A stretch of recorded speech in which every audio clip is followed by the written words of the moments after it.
Kasus pemerasan yang dilakukan oknum kepolisian tidak bisa dibiarkan. Polri harus betul-betul memastikan akan menindak tegas setiap anggota yang terbukti terlibat.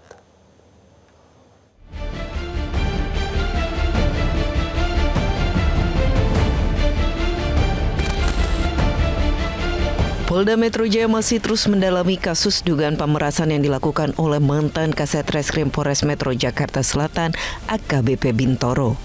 Pihak bidang Propram Polda Metro Jaya akan menggelar sidang kode etik profesi Polri terhadap AKBP Bintoro dan 3 anggota Polri lainnya pada 7 Februari mendatang.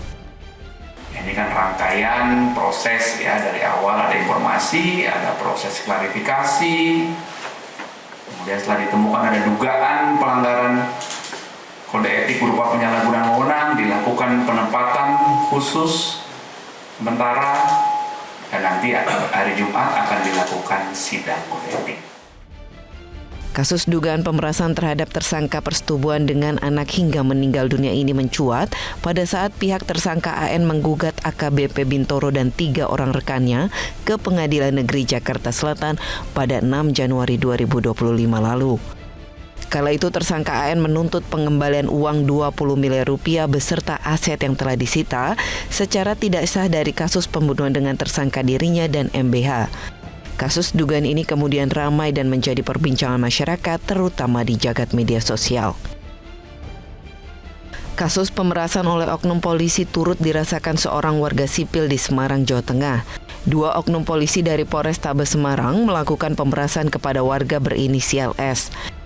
Kapolrestabes Semarang Kombes Pol Syahdudi mengatakan peristiwa terjadi pada Jumat malam saat para pelaku yang ternyata sedang tidak berdinas melakukan pemerasan terhadap sejoli yang pada saat kejadian berada di dalam mobil. Usai menakut-nakuti korban, para pelaku kemudian meminta uang sebesar 2,5 juta rupiah jika kasus ini tidak ingin diproses hukum. Kedua korban kemudian diantar untuk mengambil uang di ATM di sebuah minimarket di Jalan Telaga Emas, Semarang Utara. Menemukan ada 2 orang anggota Polri, satu dari SPKT Polrestabes Semarang dan satu lagi dari anggota unit Samapta Polsek Tembalang. Kemudian terhadap satu lagi warga sipil juga diamankan juga oleh petugas dari Polsek Semarang Utara. Dan kemudian terhadap 2 orang korban, 2 orang muda-mudi yang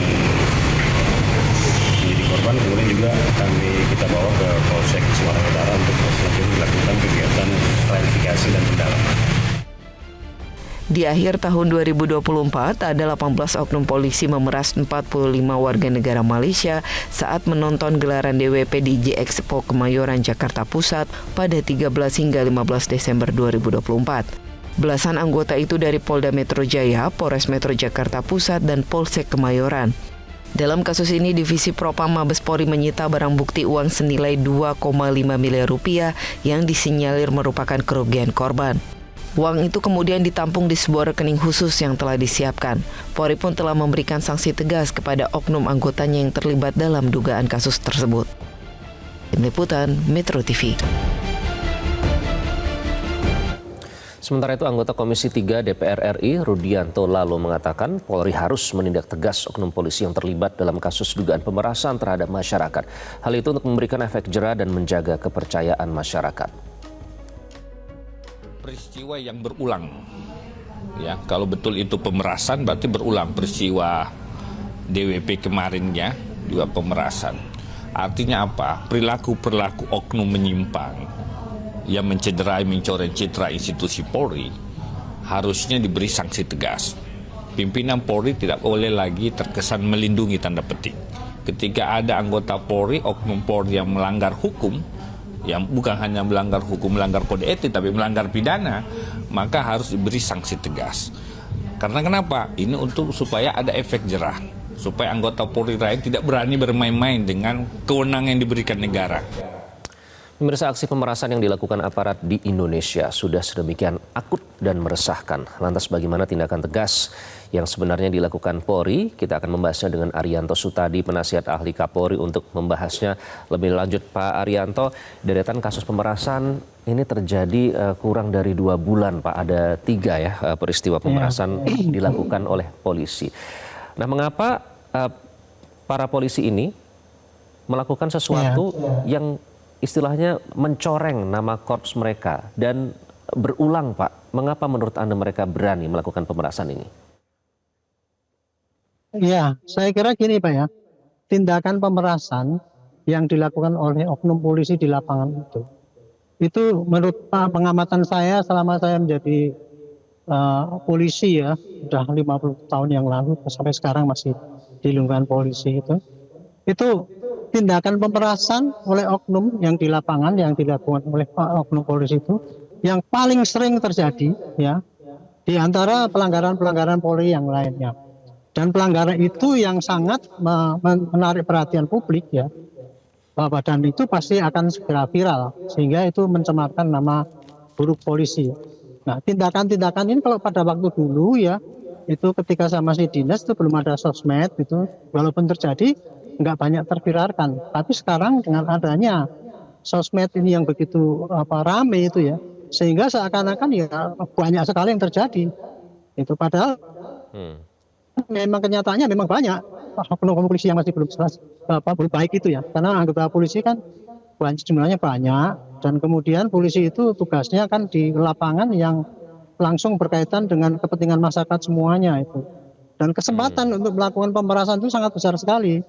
Pemerasan itu bisa dilakukan oleh oknum polisi baik terhadap para korban yang lagi mencari keadilan, pada tersangka yang dipanggil, kepada saksi yang mestinya tidak terikut kemudian bisa diikut-ikutkan.